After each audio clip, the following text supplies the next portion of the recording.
Zenith sangma nongilam ko All India Trinamool Congress kebadan hakaliang persya jong ke yeng dorbar tewain ke jela ulo ong ba imat ke Sorkar jela Meghalaya ke kubur beit ya ke ke ba ke Sorkar Assam ke Simrai halo ke jipen beit yo pu usam haba keren sekilat patai kubur hadin ke jingwan jurip ya ke sinong mai kuli haka arpnai trik ber arjar arpuar Zenith ulo ong ba dangsyen haka dorbar mang tingka nakaliang mentrang ba ke jela Meghalaya konrad ke sangma ulo ong bol sengap ya ke surpai ba haki jika kaput laki kwa bendan ha Meghalaya di Assam Meghalaya na Assam.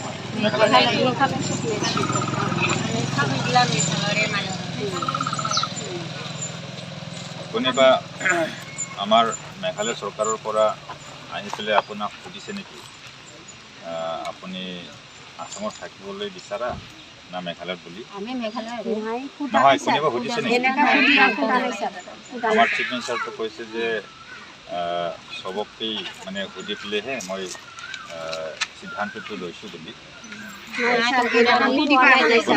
আমি আগৰ পৰা মেঘালয় থাকছি আৰু আমি আসামত কিয় যাম আমি কিয় যাম আমিতো আসামখিনি ইমানখিনি মাটি ল'লি এইখিনি আমি মেঘালয় থাকি কিনে আৰু আমি কিয় যাম আমিতো মাজত সোমাব নহয় না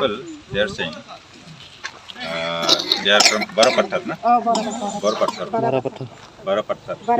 They are staying here for many years, 40-50 years, and nobody has come to consult with them or ask them whether they want to be part of Assam or stay with Meghalaya.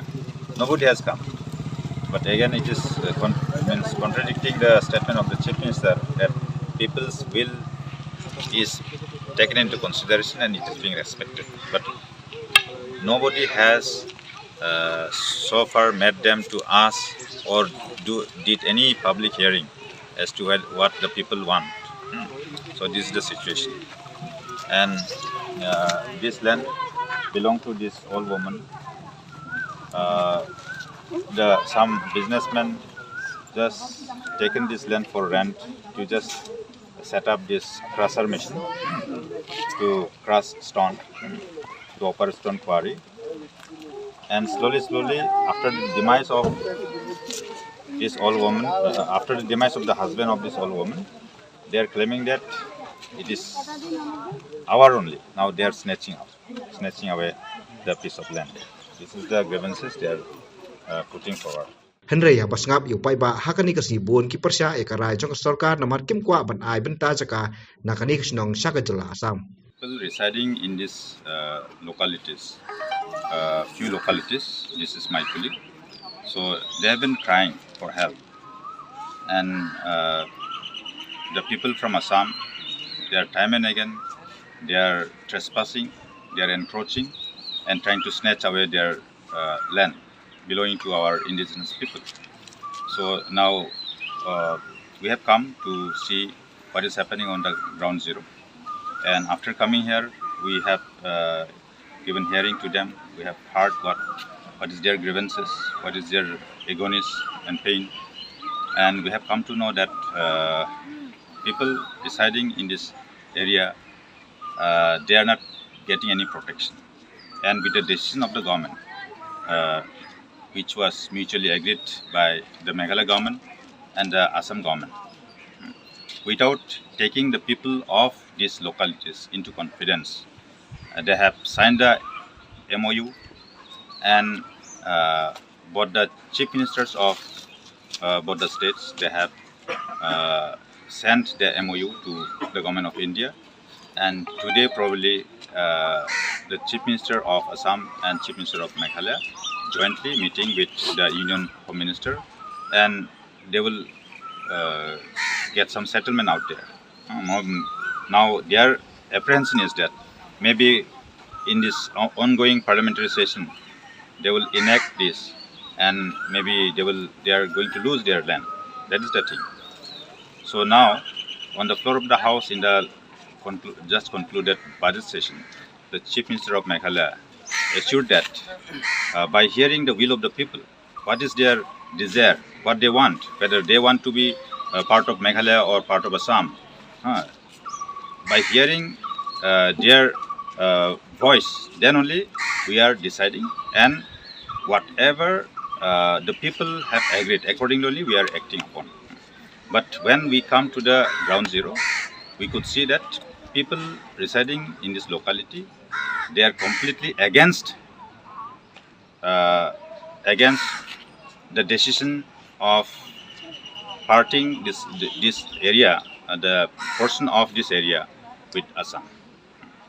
And no one so far from the government side, whether it is chief minister or any other ministers of the cabinet, have come to see what is happening in the ground zero, and without just looking at all this, they have just done the paperwork, sitting in the AC room. Probably they might have signed a MOU, and what we could see is one-sidedly the Assam counterpart, whatever decision they are taking, our chief minister might be endorsing what the decision is taken by the Assam counterpart.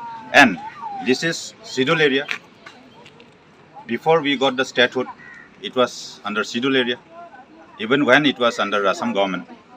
So by having the farsightedness, by forcing, so that our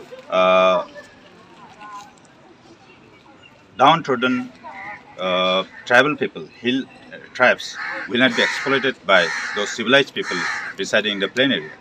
Because of that reason only, our forefathers, under the provision of the Constitution of India, they have given the protection through Constitution that declaring these areas as scheduled area, where the ownership is with kingship and Nokma, wherever it is applicable. That too, on the floor of the House, the Honorable Chief Minister has announced that all these areas, before taking any decision, they have discussed, consulted with all the stakeholders, all the villagers. So people's will are being respected, and it is taken into consideration before taking this final decision, he said. But when we come to the ground zero, they have not been consulted at all. So this is completely misleading. That too, on the floor of the House, it is very unexpected and unfortunate. The people residing in this area and whoever have attended the meeting, they are saying that we can never allow to share our piece of land with the people of Assam. So they want protection. They want help from the leaders. They are being helpless because they don't have the authority. But the people who are having the authority, they are not coming to help them out, to bail them out. So where they will go? So rather, we may come what may, will never allow to snatch our land. That is their person.